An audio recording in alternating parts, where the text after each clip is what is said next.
In the world of automotive diagnostics, battery drains can be one of the more infuriating symptoms to pinpoint. As cars get more and more advanced, there are more modules, sensors, and switches creating more opportunities for draws.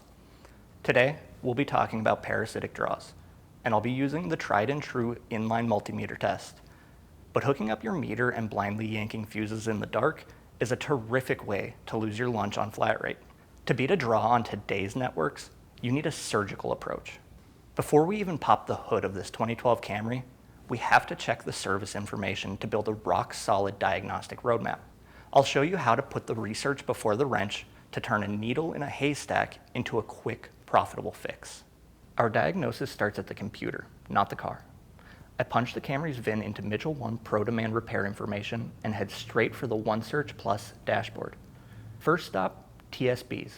If Toyota already knows about a module that refuses to sleep, checking here just saved me 2 hours of chasing ghosts. If it's clear, I jump to general information to grab the parasitic drain parameters. Once I know my baseline, I open the power distribution diagrams. This gives me a complete top-down view of the junction block. I'm not just looking at wires, I'm looking for commonalities. Which fuses protect which circuits? I want to know exactly what is on the line before I pull a single fuse. Armed with that map, we head out to the bay. We set up our digital multimeter in series with the negative battery cable with the mode set to amperage. The car is fully asleep, the doors are closed, and any smart keys are out of range. But the meter is still showing a heavy, steady draw. Because we did our homework in ProDemand, we aren't guessing. We know exactly which circuits handle the high suspect components. We go straight to our suspect fuse, pull it, and watch the meter instantly drop down to less than 50 milliamps. Boom. We've isolated the failure to a specific circuit. In this case, it's the interior lighting circuit. But pulling the fuse only tells us what. We still need to know where. So we step right back to the bench, pull up the interactive wiring diagrams for that specific circuit. This is where you save serious time. By expanding the navigation, I can click the exact wire I'm tracing to highlight it and hit clear screen. The background noise fades away, leaving a bold, clean map of just my problem circuit.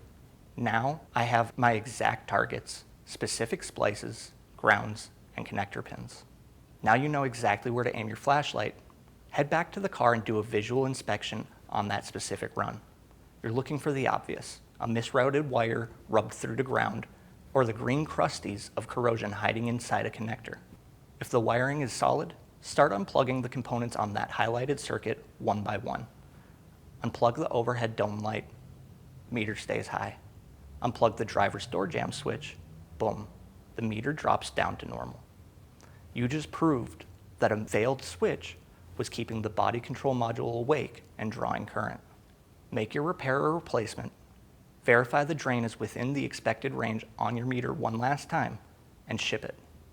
That is diagnosing with authority. Do the homework, build the map, and keep your bay moving. See you next time.